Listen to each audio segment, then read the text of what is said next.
Manood, makinig, matuto. Manood, makinig at matuto. May aral natin ang kwento ng bayan ko.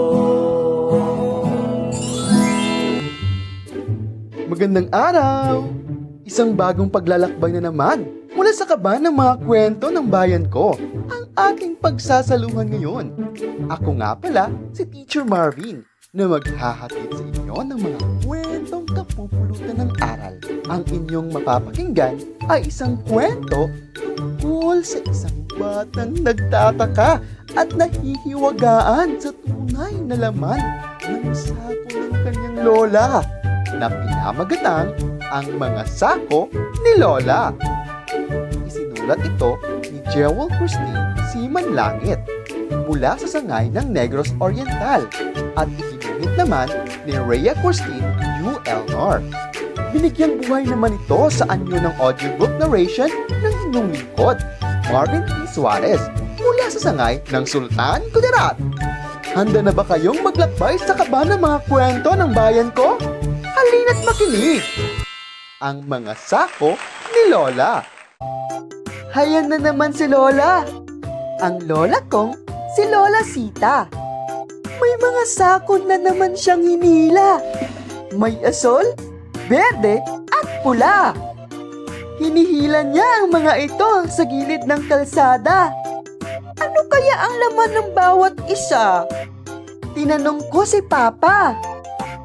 Ano po ang laman ng mga sako ni Lola? Mga ginto at diamante. Maraming alahas at brilyante. Sagot niya. Wow! Totoo po? Tanong ko na nanlalaki ang mata. Pero hayon, tumawa lang si Papa. Tinanong ko si Mama. Ano po ba ang laman ng mga sako ni Lola? Iba't ibang butong pananim na balang araw ay ating aanin. May mga buto ng kulay, prutas at iba pa. Siguradong lahat ng mga iyon ay masustansya. Wow! Totoo po? Tanong ko na nanlalaki ang mata. Pero hayon, tumawa lang si Mama. Tinanong ko si Lolo. Ano po ba ang laman ng mga sako ni Lola? Naku apo, ang mga sako ni Lola ay huwag mong bubuksan sapagkat ang laman ng mga iyon ay mga nakakatakot na nilalang.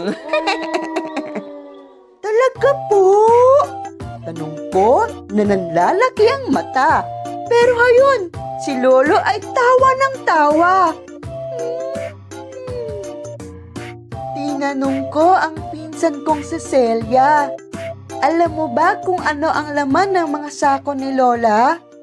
Sasa, akala ko alam mo na ang sekreto. Nagiging Santa Claus si Lola tuwing araw ng Pasko. Wow! Talaga? Tanong ko na nanlalaki ang mata. Pero hayon, at ang pinsan ko ay tawa ng tawa. Tinanong ko si Kuya, ano po ang laman ng mga sako ni Lola?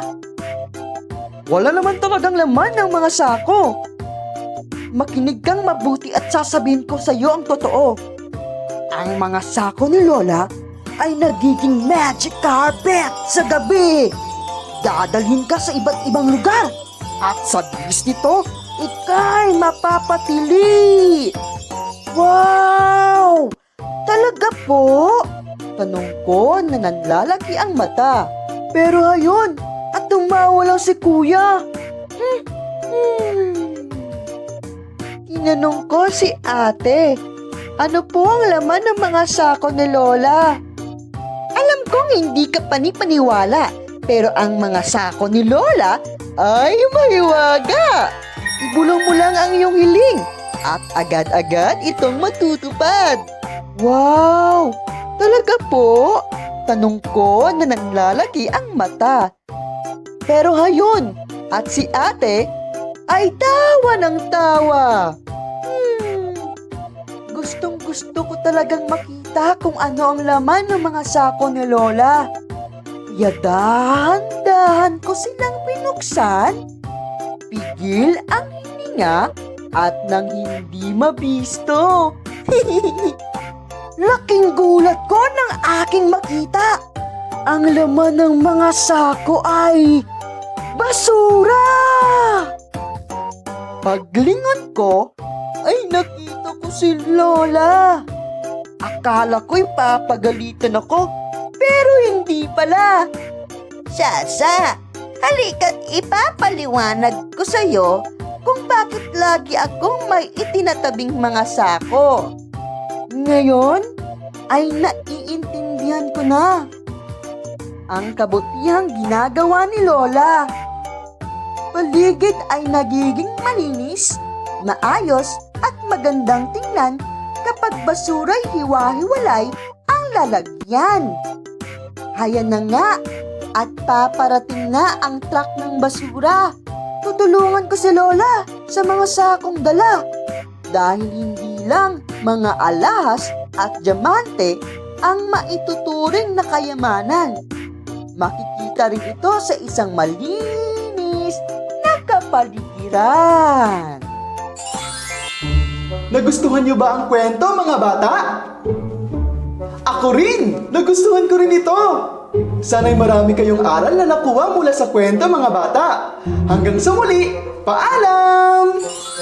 Ang kaban ng mga kwento ng bayan ko ay mula sa amin ng Bureau of Learning Resources at ng mga Learning Resources Management Section ng Kagawaran ng Edukasyon. Manood, makinig, at matuto.